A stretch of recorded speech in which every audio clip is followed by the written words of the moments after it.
The chipped ceramic mug of lukewarm coffee was as familiar to Arthur Brooks as the faint, acrid scent of stale printer toner that seemed to permanently permeate the gray fabric of his cubicle walls. Every morning for 7 long years, he had sat in the same ergonomic-defying chair at Sterling & Sons Architectural Design, a company whose name sounded far grander than its actual crumbling daily operations. Arthur was a ghost in the machine, a single dead pixel in the background of a high-resolution corporate landscape. To his colleagues, Arthur was less of a person and more of a piece of office furniture. He wasn't overtly handsome. In fact, he went out of his way to hide. A perpetual defensive stoop in his broad shoulders made him look shorter than he was.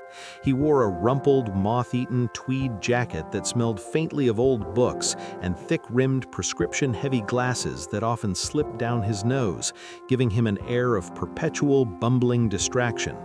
He was the guy who fixed the printer jams when the IT guy was out, reset the Wi-Fi routers, and officially handled the mundane structural integrity reports for the firm's least interesting projects, strip malls and parking garages. They called him Art, a nickname delivered with a sneer that suggested he was the furthest thing from an artist. Arthur, however, saw the world in a way they could never comprehend. To him, the world wasn't made of objects. It was a symphony of stress and compression, a mathematical dance of forces, materials, and light. When he looked at a building, he didn't just see a facade. He saw the load-bearing vectors, the tension in the steel, the potential failure points in the concrete. He absorbed every detail, every specification, and every whispered discussion about the ambitious new projects Sterling & Sons coveted but rarely deserved. The project that currently held the office in a chokehold of anxiety was the Zenith Tower. It was a colossal, multi-use skyscraper commission proposed by the notoriously demanding real estate magnate, Mr. Alastair Finch. Finch was a legend in the city, known for his Midas touch and his equally golden, terrifying temper. He didn't just fire people, he obliterated reputations. Securing the Zenith Tower would put Sterling & Sons back on the global map, potentially saving the struggling firm from bankruptcy. Losing it would be the final nail in the coffin. "Did you hear?" whispered Brenda from marketing, her voice shrill enough for half the floor to catch as she leaned over a partition. Finch rejected all 3 of Sterling's initial concepts this morning. He tore them apart, said they were derivative, pedestrian, and lacked soul. Arthur hummed quietly, stirring his now cold coffee with a plastic spoon. He wasn't surprised. He had seen the concepts on the shared server. They were indeed derivative, safe, boxy, and utterly devoid of imagination. They were buildings designed by committees, not visionaries. He knew a man like Finch, who wanted to leave a legacy, wouldn't be impressed by mediocrity. The following week, the atmosphere in the office was thick with panic, the air conditioning unable to cool the sweat of desperation. Mr. Sterling, a portly man perpetually teetering on the edge of a coronary event, called an all-hands emergency meeting. "We have one last chance, one!" Finch bellowed, slamming a fist onto the conference table. "We present a final concept next Friday. If it fails, we lose the contract, and frankly, we might as well close our doors and sell the furniture." The senior architects, led by the impeccably dressed but creatively stagnant Julian Thorne, huddled in their glass-walled offices for days, throwing ideas at a whiteboard like desperate darts. Arthur, as usual, was invisible. He was asked to fetch more coffee, order sandwiches, and ensure the projector bulbs were fresh. He moved silently through their panic, observing, listening. He heard Julian declare with false bravado, "We need something revolutionary yet elegant, something that screams future but feels timeless. Think organic forms. Yes, organic forms are in vogue, but keep it standard steel frame to save costs." Arthur almost chuckled aloud.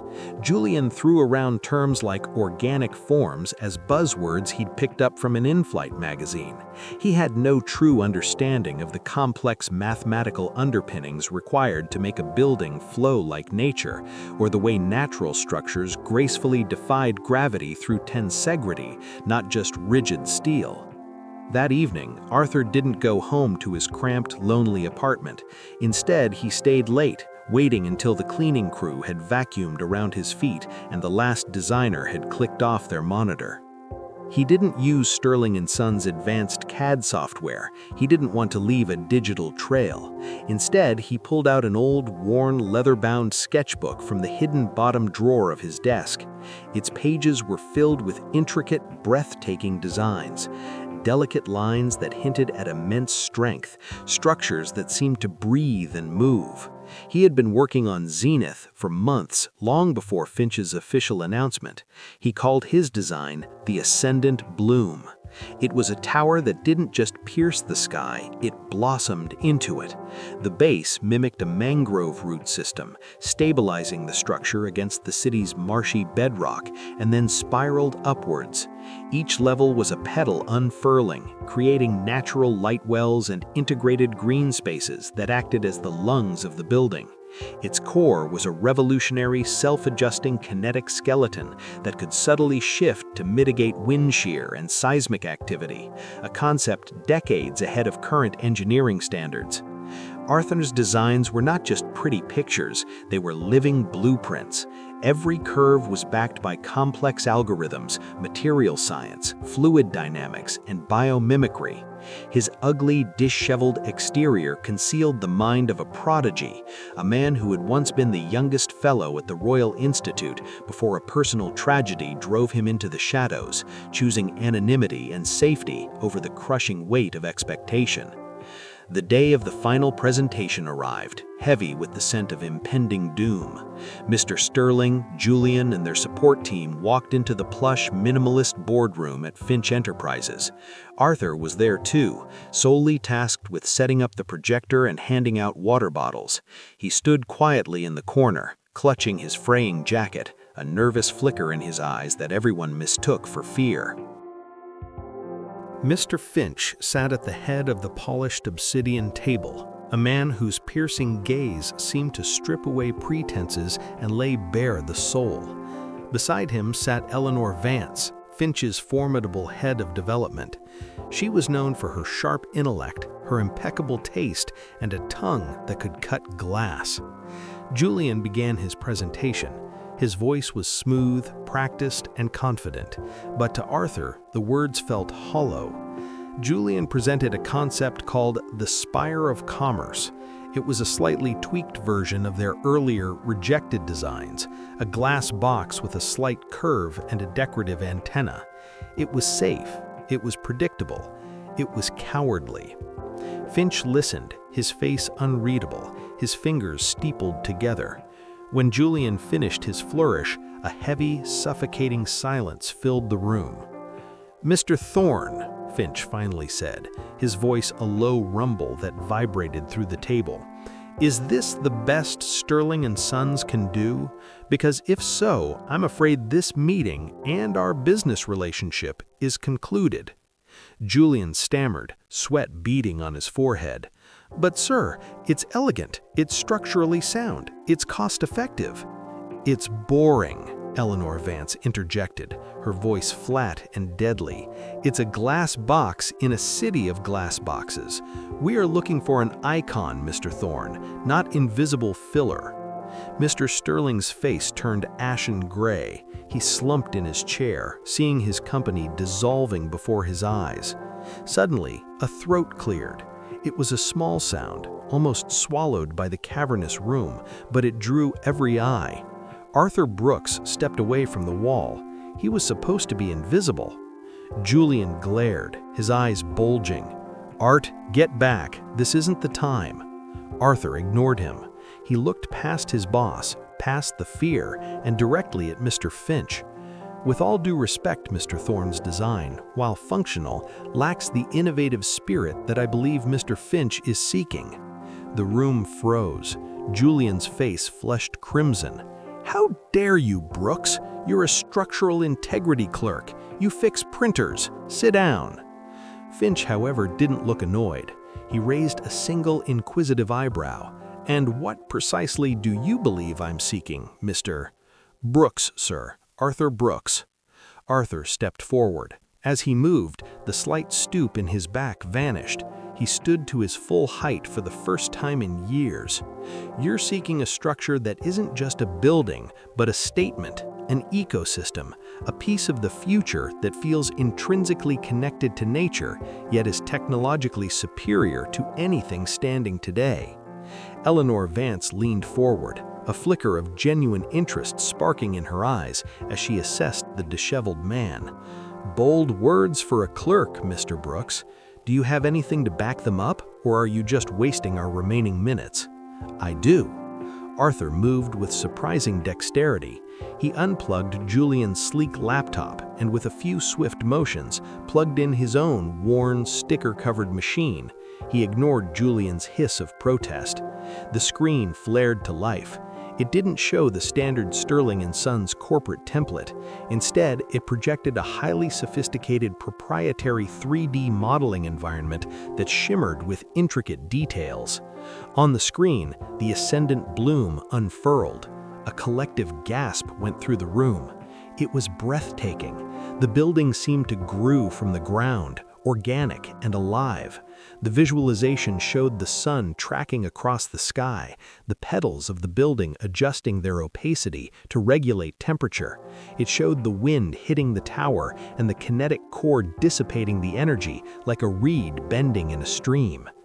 "This," Arthur spoke, his voice no longer quiet but calm and authoritative, "is the ascendant bloom. It utilizes a bioresponsive skin. It generates 40% of its own energy. It breathes." A stunned silence filled the room. Mr. Sterling's jaw had literally dropped. Arthur continued, detailing the structural mechanics, the energy efficiency, the innovative materials. He spoke of load distribution and thermal dynamics with the ease of a poet reciting verses. He had projected cost analyses and construction timelines that were far more detailed and realistic than anything Julian's team had produced in weeks. He wasn't just presenting a design, he was presenting a philosophy. When he finished, the silence was absolute. Finch's eyes were narrowed, not in anger, but in intense, calculating appraisal. Eleanor Vance slowly began to clap, a slow, rhythmic sound that echoed in the room. "Mr. Brooks," Finch said, his voice surprisingly soft, "where did this come from?" Arthur took a deep breath, adjusting his glasses. "I've been working on it for a while, sir. It's a personal project. I believe true architecture should inspire, not just occupy space." "Personal project," Julian finally found his voice, sputtering with indignation. "You stole company time, company resources. That belongs to us." "I used my own equipment, Mr. Thorne," Arthur countered calmly, gesturing to his battered laptop, "and all designs were created between the hours of 8 p.m. and 4 a.m. I have the metadata to prove it." He looked back at Finch. "I have, for years, observed the inherent flaws in modern designs. This project is the answer." Eleanor Vance smiled, a shark-like grin of approval.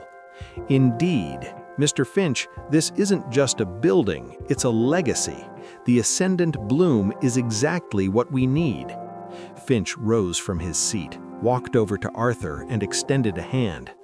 "Arthur Brooks, you are not a clerk, are you?" Arthur shook the hand firmly, his grip strong. "No, sir, I am an architect, just one who prefers to observe before creating." "Observe you have," Finch replied, a rare smile gracing his lips. "Sterling & Sons just secured the Zenith Tower contract on one condition." He turned his cold gaze to a bewildered Mr. Sterling. "Mr. Brooks will be leading the project. I expect him to be given full autonomy and a title befitting his genius."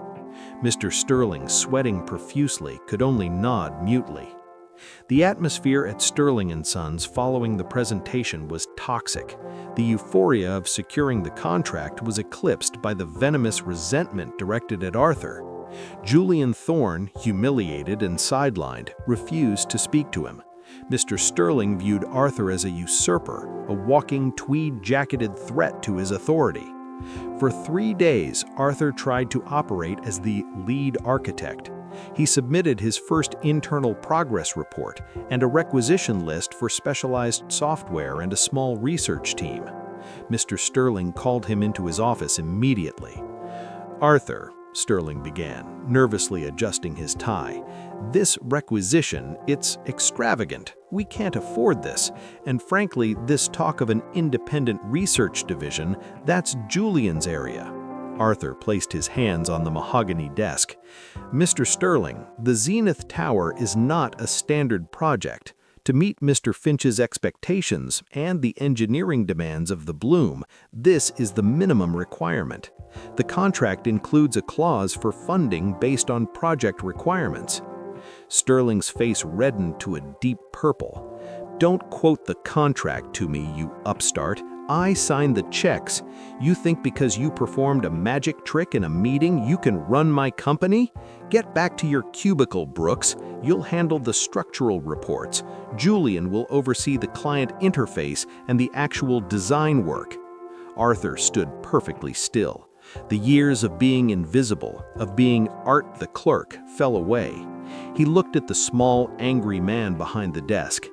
"No, Mr. Sterling, I won't be doing that." He turned and walked out. He went to his cubicle, retrieved his sketchbook, his sticker-covered laptop, and his thermos. The office watched in stunned silence. Arthur pulled out his phone and dialed a number as he walked to the elevator. "Miss Vance? Arthur Brooks. Yes, the Zenith Project. I'm afraid I have an update. Sterling and Sons is fundamentally incapable of supporting the project requirements. Furthermore, I have been barred from executing the design." He paused, listening to Eleanor Vance's sharp intake of breath. "Yes, effective immediately, I am resigning, and I am taking the Ascendant Bloom with me. I designed it, I hold the provisional patent, and the underlying algorithms are exclusively my intellectual property." He hung up, the elevator doors closing on the stunned faces of his former colleagues. The next few weeks were a chaotic blur of legal paperwork and explosive threats from Sterling and Sons.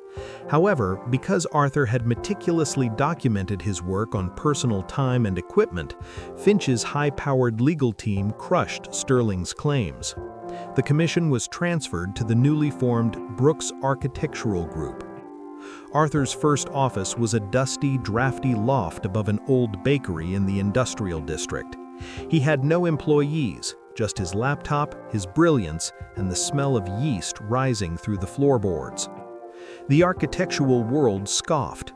Trade magazines ran editorials calling him an upstart and a lucky fluke, dismissing the Bloom as an unbuildable fantasy. Julian Thorne gave a bitter interview, claiming Arthur was a technician with delusions of grandeur who would crash and burn within a month. Arthur ignored them. He worked 18-hour days, driven by the pure necessity of creation. But the stress began to show. His appearance looked more disheveled than ever, his eyes shadowed by fatigue. One rainy Tuesday, 3 months into his independent venture, Eleanor Vance arrived at the loft. She was impeccably dressed in Chanel, a stark contrast to the peeling paint of the hallway. "Arthur," she said, stepping over a stack of blueprints, "I admired the dedication. The initial kinetic core tests are promising, but Finch is getting nervous about the public unveiling next week. The investors need to see confidence." She paused, her eyes scanning him up and down. "And frankly, you look like a homeless librarian." Arthur ran a hand through his messy hair. "My appearance is irrelevant, Miss Vance. The physics hold up." "In this world, Arthur, appearance is physics. It exerts force," she countered. She placed a black card on his desk. "We are going shopping now." Arthur bristled. "I don't have time for vanity." "It's not vanity, it's branding. You were the genius who stole the billion-dollar contract. You need to look like him." Arthur hesitated, then saw the steely logic in her eyes. He nodded. The transformation was not magic, it was an excavation. They visited a private tailor who catered to diplomats and royalty. The tailor measured Arthur's frame, tutting at the ill-fitting tweed he was wearing.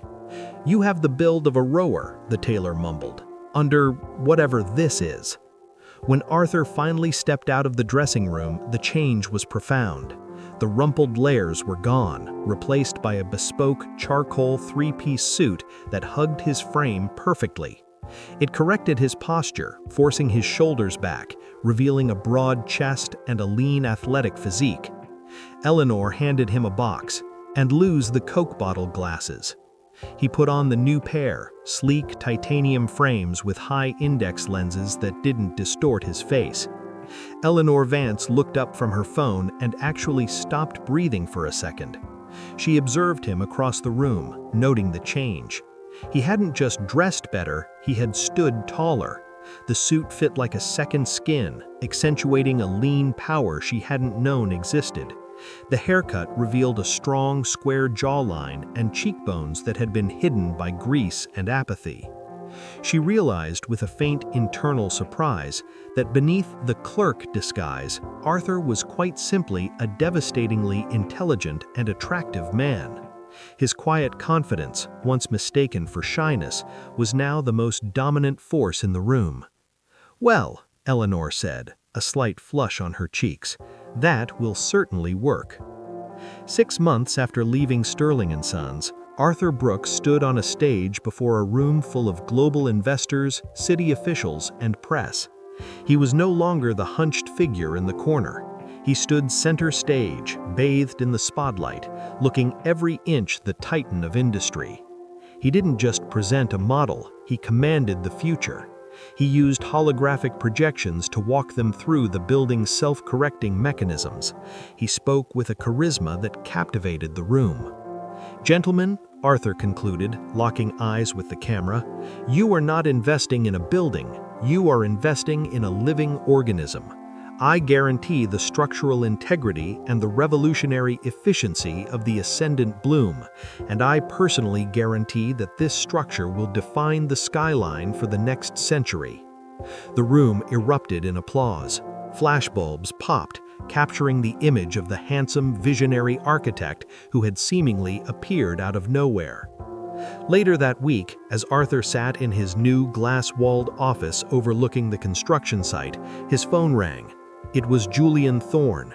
"Arthur," Julian's voice was cracked and strained. "Sterling & Sons, we're filing for bankruptcy. The clients fled after Finch pulled the contract. They said they only wanted the real visionary, not the copycats." Arthur listened, his expression devoid of triumph, only a calm acceptance. "I'm sorry to hear that, Julian." "Sorry? You destroyed us. You could have shared the credit. Why didn't you just stay?" Julian cried out. Arthur leaned back in his leather chair, catching his reflection in the window, the sharp suit, the confident eyes. "You valued my function as a tool more than my ability as a creator, Julian. Mr. Sterling taught me that when a structure is weak at its foundation, when it relies on false pretenses to stand, it eventually collapses. I learned that lesson. You did not." He paused, watching a crane lift the first massive steel beam of the bloom into place. "Now, if you'll excuse me, I have a city to build." He hung up the phone and stood. Arthur Brooks, the man who was once invisible, walked to the window. The ugly duckling had not just become a swan, he had become a hawk, and the sky was finally his. Thank you for sharing this chapter with us at Velvet Chapters Brew. Comment, like, and subscribe to see where the next page takes us.